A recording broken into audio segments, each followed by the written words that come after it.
Hi everybody, this is Mrs. Lehman from Math with Mrs. Lehman. We are working on our bell ringer for today, which is on page 10 of our Module 1 booklet.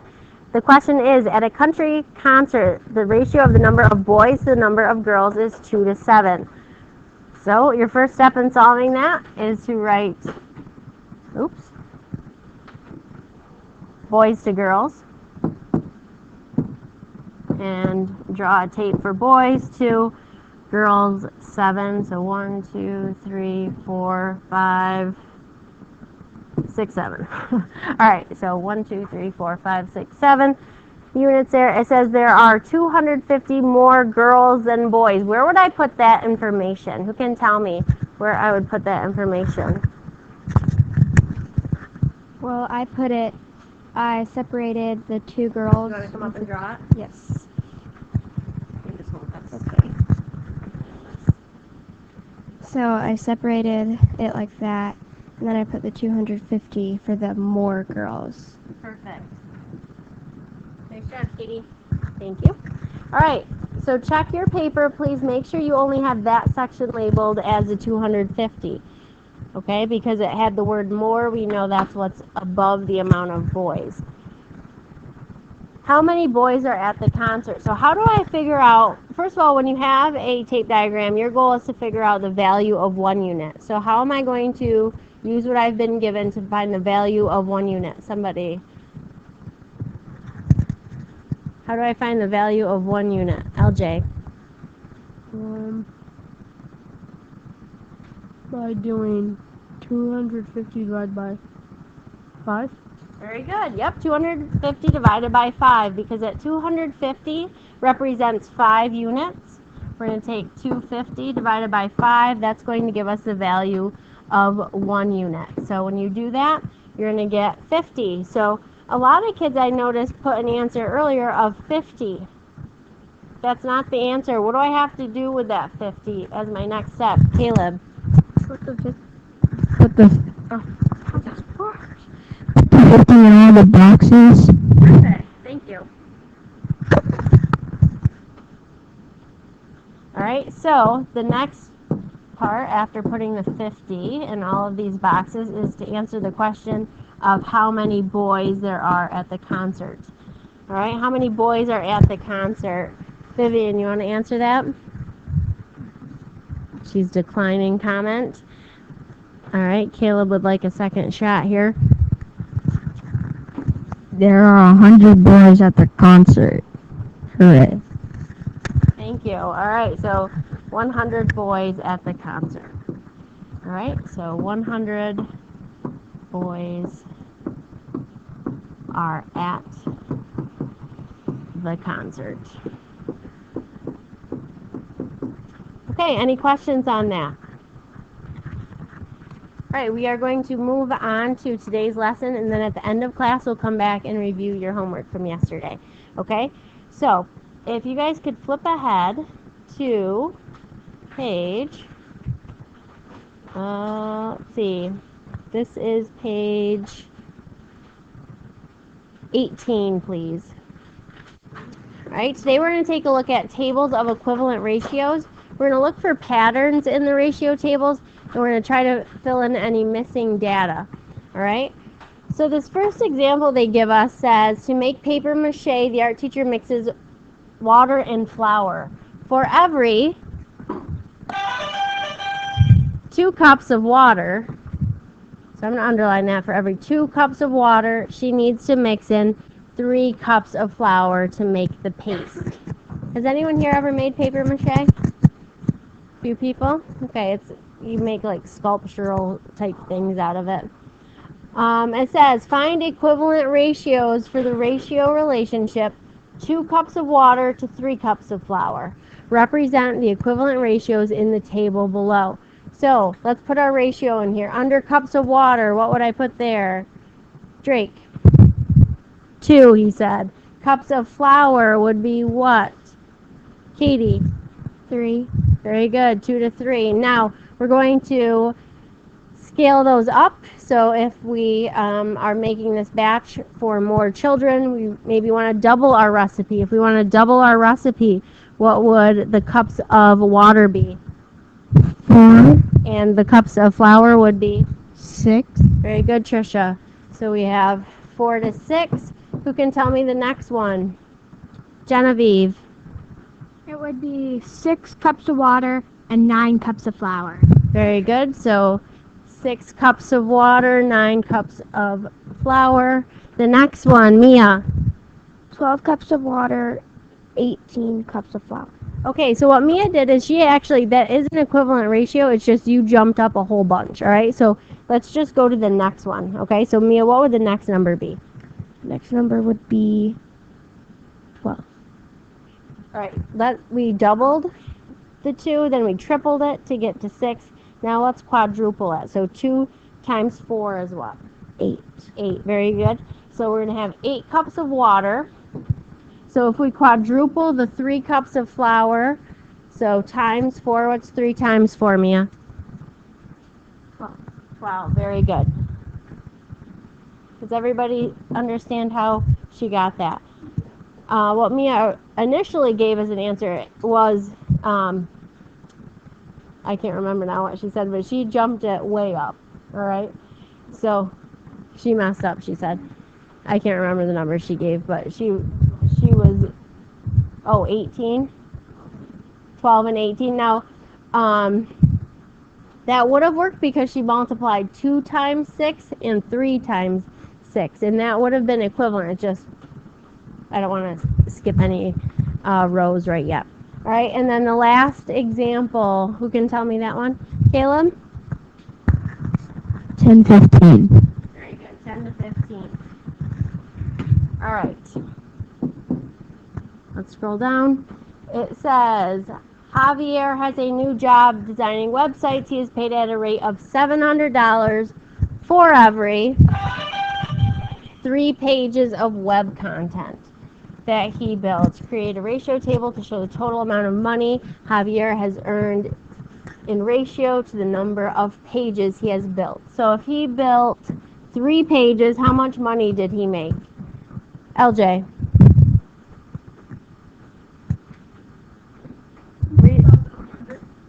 It says he made $700 for every 3 pages. So if he just made 3, he made 2,100. nope. That's if he made 9. All right. It says for 3 pages he made how much, Katie? $700. 700. Do you see that, LJ? Yep, for every 3 pages. Okay, he's got it. Yeah, I know. We could figure out what 1 page would, what commission he would make off of that, but we're just going to go with the 3 pages for now. So what if he doubled that and he made 6 pages? What would that number be? Dylan? 1,400. 1,400, very good. 9 pages. What if he tripled the amount of work he did? Genevieve? You would have 2,100. Very good. 2,100 would go right here. All right, 12 would be what? So he does 4 sets of 3. So 4 times 700 would be 28,000. Say that again. 2,800. Very good. 2,800 or 2,800. And then let's say he does 5 groups of these 3, so that'd be 15 pages. How much money would that be? Caleb? 3,500. Very good. 3,500.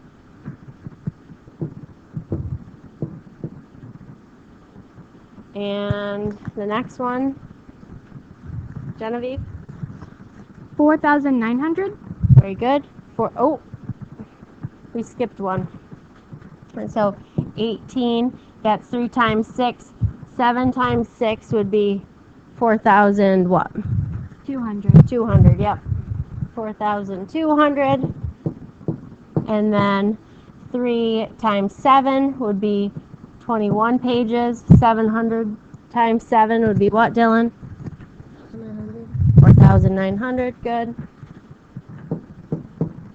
And the next one would be 24.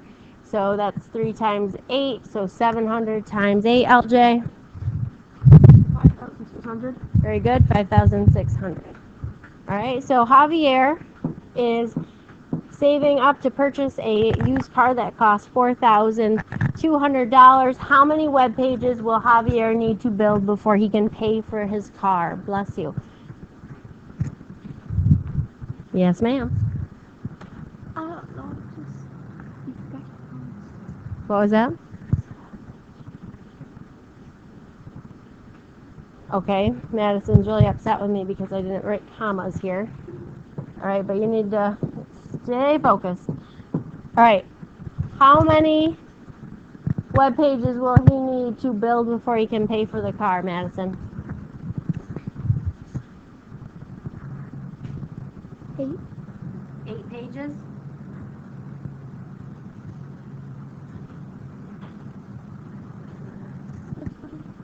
$4,200.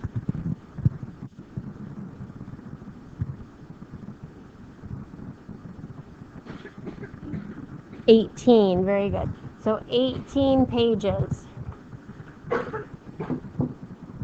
He'll need to do that to pay for the car. Any questions on this one? All right, let's flip the page. We are going to talk about cornmeal juice to spray plants with. It's a natural way to prevent fungal growth on plants. It is made by soaking cornmeal in water using 2 cups of cornmeal for every 9 gallons of water. So again, that's 2 cups of cornmeal for every 9 gallons of water. So what would the ratio be for the first row? Maria, what would that be? 2 to 9. Very good. 2 to 9. So 2 cups of cornmeal, 9 gallons of water. Let's double that. Everybody, what would the cups of cornmeal be? 4 gallons of water would be 18. All right, triple the cornmeal, it would be to 27. Good. And then quadruple it. 8 to 36, and then 9 to, not 9, woo, 10 to 45. Very good. So 9 times 5. All right, 2 times 5 is a 10. All right, any questions on that? How many cups of cornmeal should be added to 45 gallons of water? Katie? 10. 10, very good. So we're going to write 10 C for cups. Paul has only 8 cups of cornmeal. How many gallons of water should he add if he wants to make as much cornmeal juice as possible? He has 8 cups of cornmeal, so what would that be, Giada? Here, I'm going to let you say it in the microphone. 36. Very good, Giada, 36. And let's label that gallons. All right, and then what can we say about the values of the ratios in the table? Trisha. Multiplied them. Okay, did we change the value of any of those ratios when we multiplied them? Not really. They all have the same value, right? They all have the same value of 2 to 9, the most simplified version of that ratio. So 2 to 9 is our value. All of these 4 to 18, 6 to 27, 8 to 36, 10 to 45 are all what to that? Somebody said it. You said what? Added on? Nope. I thought you said begins with an E. Equivalent. Very good. Equivalent. So these are all equivalent ratios. These are scaled up as we go down the chart. It's a bigger recipe, but we're not changing the ratio of cornmeal to water. So they are all equivalent.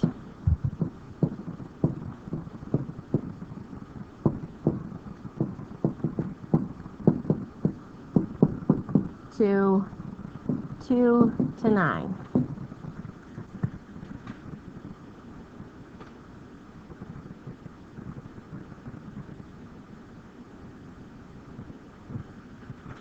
Okay, we're now on the next page. We are talking about James setting up a fish tank. He is buying a breed of goldfish that typically grows to be 12 inches long.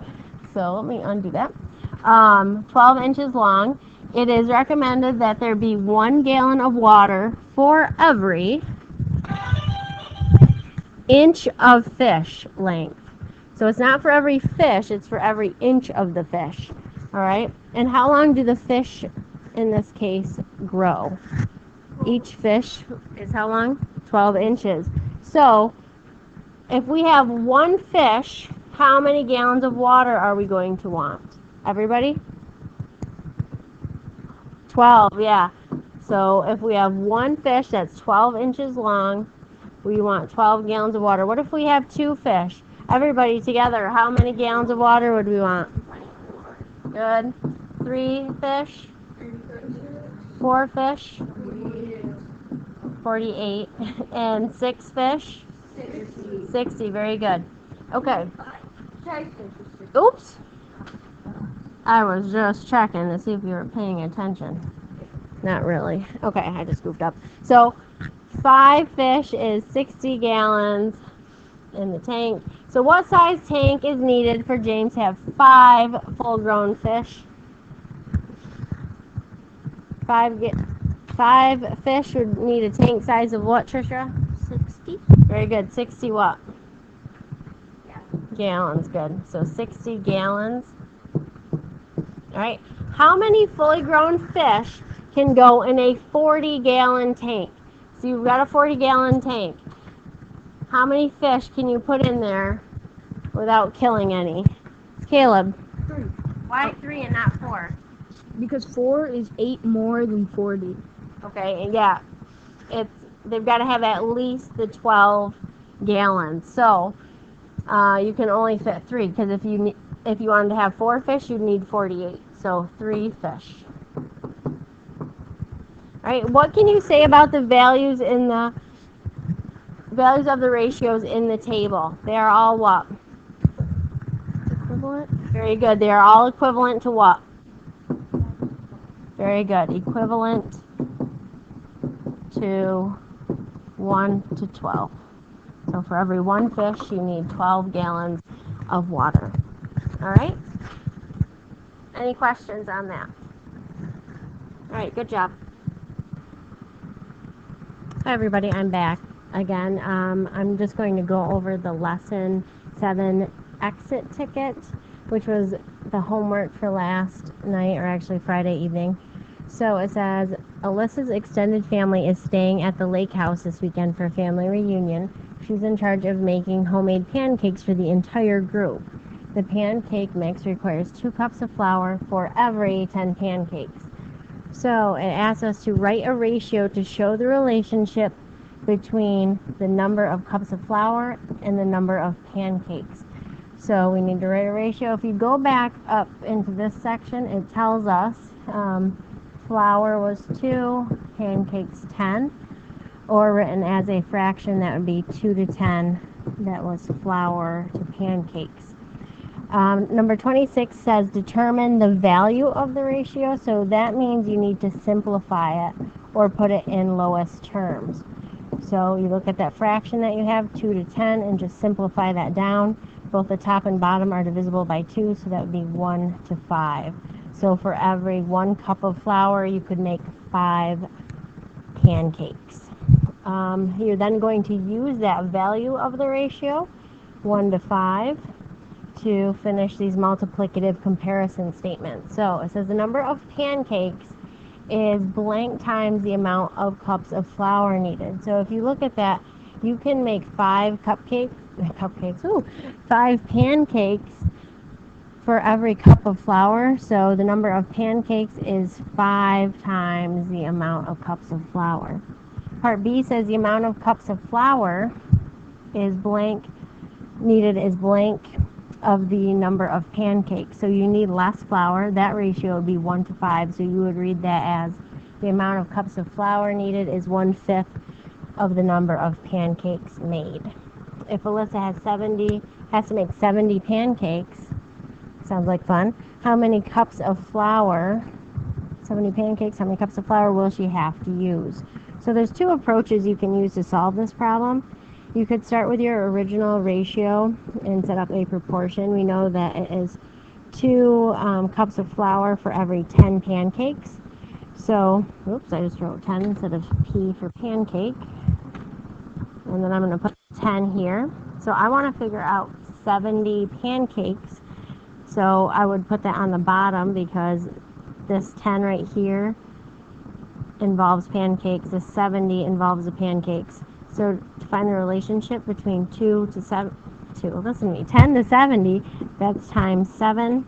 And then 2 times 7 is 14. So we know that you need to have 14 cups of flour to make 70 pancakes. That was one method. Now you could use the proportion.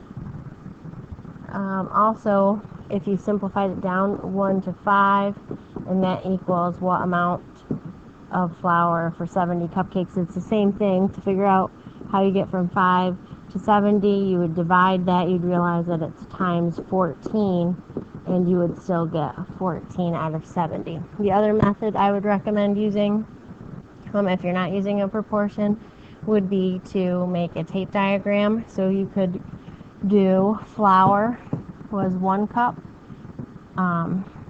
There I go, right and C for cupcake, but they're talking about pancakes, so that's going to be a P. And you're going to make 5 of those. Now we know that this section right here, all of this, will make 70. Oops, that was a bad idea. Let me move that over, if I can.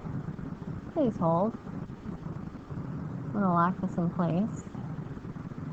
Lock in place. I'm going to go back down here. I'm going to highlight this and move it over so I have some room to write. Alright, so this is 70. So you would say, okay, I want to figure out what is the value of just one of these units. So to do that, you'd say, okay, this whole bar is worth 70. 70 divided by 5. You would do that math, you'd get 14. So each unit is worth 14 in this particular tape diagram. So then you look at that and say, okay, how much flour? You would need 14 cups. All right, thank you guys for watching. As usual, please subscribe if you have it in your heart, or could find it in your heart to subscribe and like my videos. I would appreciate it. Thank you to all the kids who are working hard at this stuff and figuring out what multiplicative comparison statements are and equivalent ratios and whatnot. Tonight your homework is to work on finding equivalent ratios in a table for the lesson 9 exit ticket. It says a father and his young toddler are walking along the sidewalk. For every 3 steps the father takes, the son takes 5 steps just to keep up. What is the ratio of the number of steps the father takes to the number of steps the son takes? So you're going to go ahead and add your labels in this section and then write your ratio and then continue that problem from there. And then it says, what can you say about the values of the ratios in this table? So, all right, not much for homework tonight. I will see you guys tomorrow. Thank you. Bye.